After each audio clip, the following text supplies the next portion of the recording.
Hi guys, good morning. So nandito ako ngayon sa bunker ng farm namin. Ayan.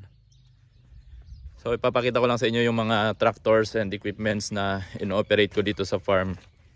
So basically dito na ako natuto, or dito na ako sa New Zealand natutong mag-drive ng tractors. Hindi ako nag-training sa Pinas or ano yun, yung mga TESDA na pagmamaneho ng mga heavy equipment. So dito na ako sa New Zealand natuto talaga na mag-drive nito mga tractor na to. So unahin natin tong JCB telehandler. So ito yung first natin, yung JCB telehandler. Yung naka-attach na implement sa kanya ngayon is yung bale cutter. Ayan, dahil ginagamit namin to ngayon pag mag-feed out kami sa mga dry cows. So ito 4x4 siya. And kagandahan nito kasi kayang mag-extend ng kanyang arm. Hindi ko lang sure mga ilang meters, mga siguro mga 2 meters or more. Ayan. Dati ginagamit ko siya pang load out nung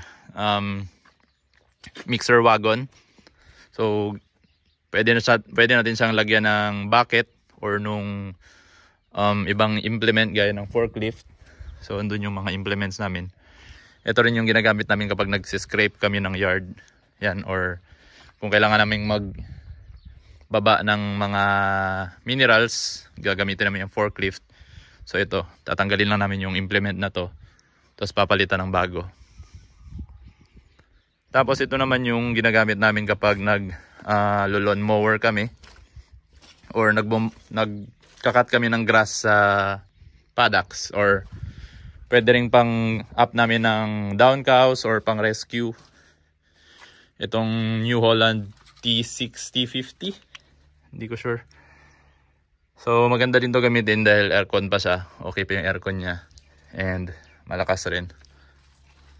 So ito yung kinakabit namin sa likod, yung pang mower namin ng grass kapag nagkakat kami ng grass sa mga tawag niyan, sa paddock. Ayan, so pwede rin kapag ito yung reserve namin na tractor kapag nagka-problema yung red tractor namin na naka-attach doon sa aming mixer wagon.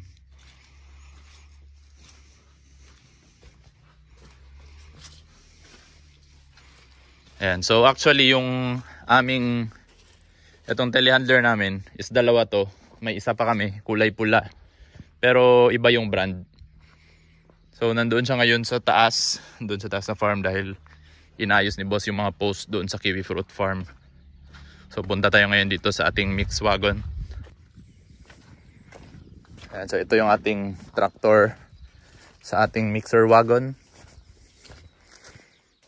So ayan, i-check lang natin. Check mo natin dahil kailangan nating paanda rin to. Mag-feed out tayo.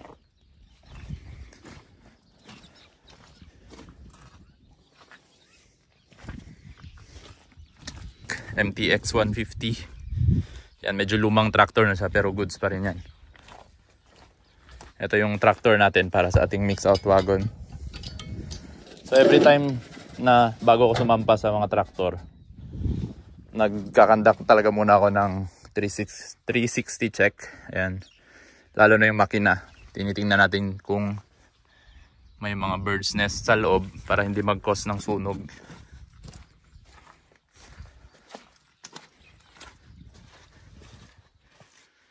Ayan, so wala naman.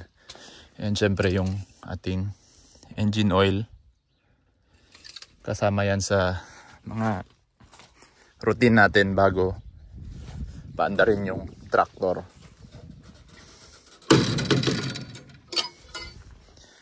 And so kailangan ko siyang paanda rin para ma-on natin yung PTO. Ito. And mapagana natin yung blade doon sa loob.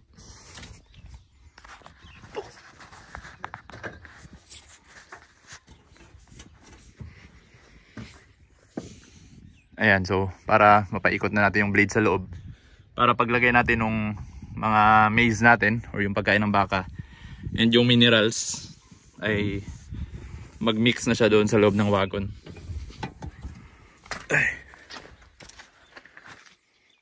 So start natin yung tractor.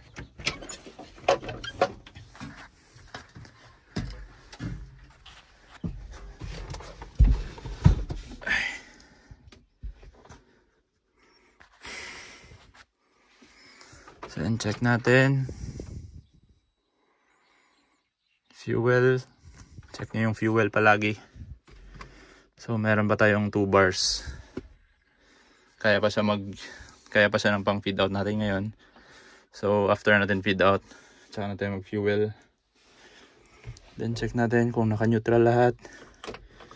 PTO off.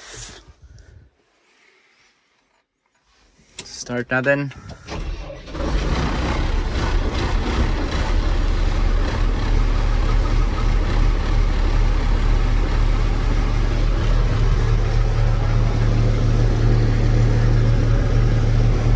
Okay, good. Tapos on ko lang yung PTO.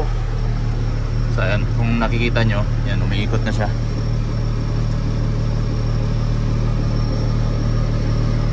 So umiikot na rin yung mga blades doon sa loob.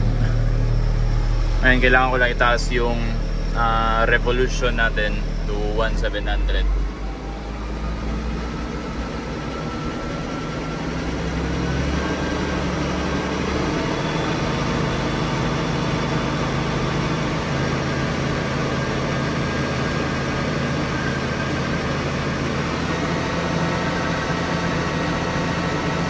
Yan, pwede na yan. Ayan, so napaandar na natin yung mixed wagon natin.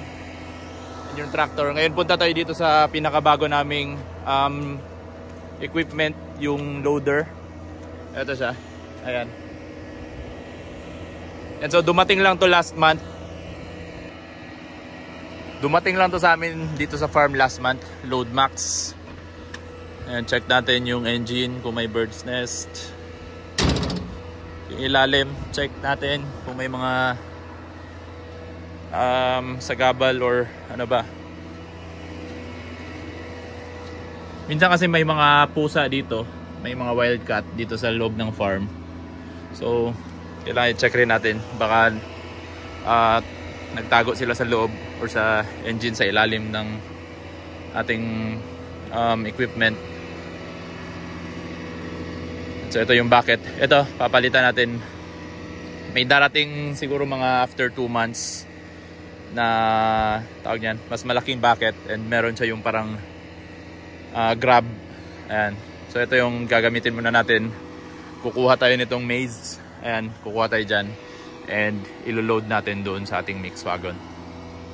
So ito, bagong-bago pa.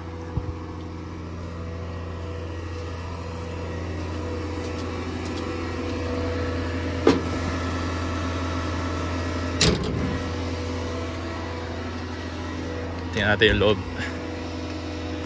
Yan, ito basic lang naman to. Yung controls nito. Yung dalawang tractor natin. Ayan. Wait lang. Ayan, so yung dalawang tractor na yon, yung pula, yung nasa mixed wagon, and yung blue, is ano siya, may clutch, declutch yun, yung dalawa. Yun namang JCB is automatic. So, kumbaga yung pedals niya is ano lang, accelerator and brake. And same as this one, itong ating loader, brake lang and accelerator. Papakita. And so meron lang tayo ditong brake pedal sa left foot and yung accelerator natin sa right. And so medyo nanibago lang ako dito umbisa dahil masanay akong mag-accelerate and brake sa right foot lang. Pero dito is left foot yung gagamitin mo dahil nasa pagitan siya nitong sa ating steering. Ayan, so ito naman yung lever niya kung forward and reverse. High and low niya. Wala siyang gears na first gear, second gear, so ito lang high and low. So naka-low lang tayo dahil feed out lang naman tayo, pero kapag sa kalsada tayo or pupunta tayo sa kabila na patag naman, so pwede tayo mag-high. And ito naman yung joystick niya. Ito yung control natin sa bucket. And ito naman yung magiging control natin kung meron na yung bagong bucket natin. So hindi, walang ano to ngayon, walang gamit. Tapos ito naman meron tayong reverse cam monitor, may electric fan, wala tayong stereo, pero may aircon din. Yun, handbrake niya is ano, manual lang. So, start lang natin.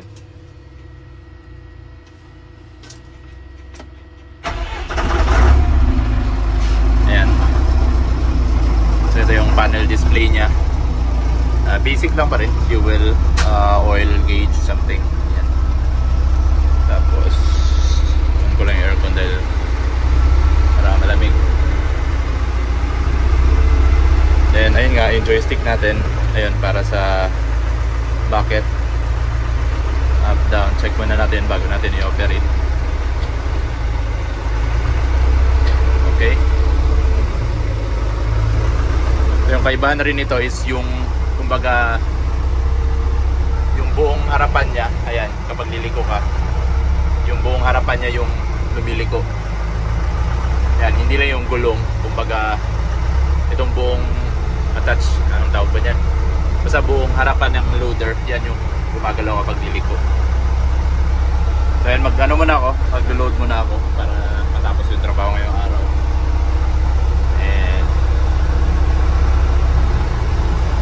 Ayan, so magsa-start na ako mag-load. So ayun guys, yung ibang tractor namin hindi ko na mapapakita dahil nandun sa taas yung isa, and yung dalawa naman is nandun sa Kiwi Fruit Farm. So masyadong hassle na kung pupunta ba ako dun para mapakita lang, which is ano lang naman, halos pareho lang nung ibang brand lang. And yun lang, kung siguro magtatrabaho kayo dito sa New Zealand, kung ipagkakatiwala man sa inyo na i-operate yung mga tractor, is siguraduhin nyo lang na iingatan nyo, and hindi naman kayo, kumbaga, hindi naman yan ipapasampa lang agad sa inyo. Pareha sa akin is mga tinuruan ako ng mga 2 weeks kung paano i-operate. So katabi ko yung ano ko palagi nun, yung farm manager namin dati, so sinasamahan niya ako, and after nun na evaluate niya na kaya ko naman i-operate na ako mag-isa. So doon na nag-start na ako na yung nag-ooperate ng karamihan sa mga heavy equipment namin dito sa farm.